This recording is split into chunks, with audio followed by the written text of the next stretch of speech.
নমস্কাৰ, মই অতনু ভূঞা। সত্যৰ আৰু এটা নতুন অধ্যায় এইবাৰ আৰম্ভ কৰিব ওলাইছোঁ।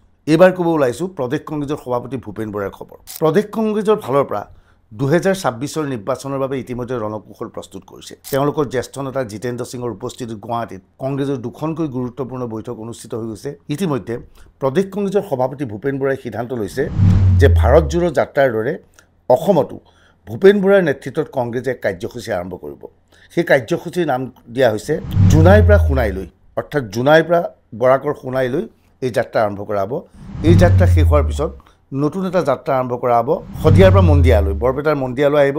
উজনি অসমৰ শদিয়াৰ পৰা মন্দিয়ালৈ যাত্ৰা আৰম্ভ কৰিব আৰু শেষ যাত্ৰাটো হ'ব ঢেকীয়াজুলিৰ পৰা নাগৰাজুলিলৈ, অৰ্থাৎ শোণিতপুৰ জিলাৰ ঢেকীয়াজুলিৰ পৰা তামোলপুৰৰ নিকটৱৰ্তী নাগৰাজুলিলৈ এই যাত্ৰা আৰম্ভ কৰিব। ভূপেন বৰাৰ নেতৃত্বত হ'বলগীয়া এই যাত্ৰাৰ জৰিয়তে কংগ্ৰেছে অসমৰ জনতাৰ কাষ চাপিবলৈ চেষ্টা চলাব।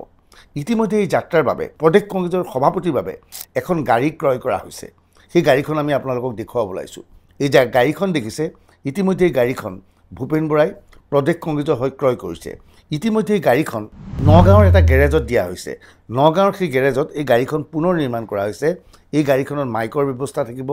ভূপেন বৰাই থিয় হৈ গাড়ীৰ পৰাই ভাষণ দিব পাৰিব আৰু গাড়ীৰ ভিতৰত প্ৰদেশ কংগ্ৰেছৰ সভাপতিৰ বাবে সকলো ধৰণৰ সুবিধা থাকিব।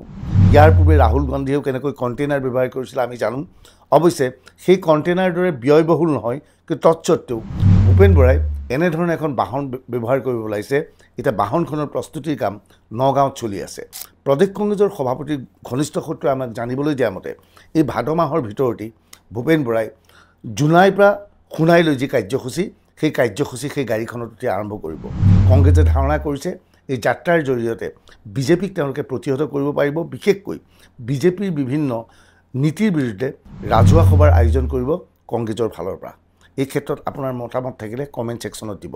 ধন্যবাদ।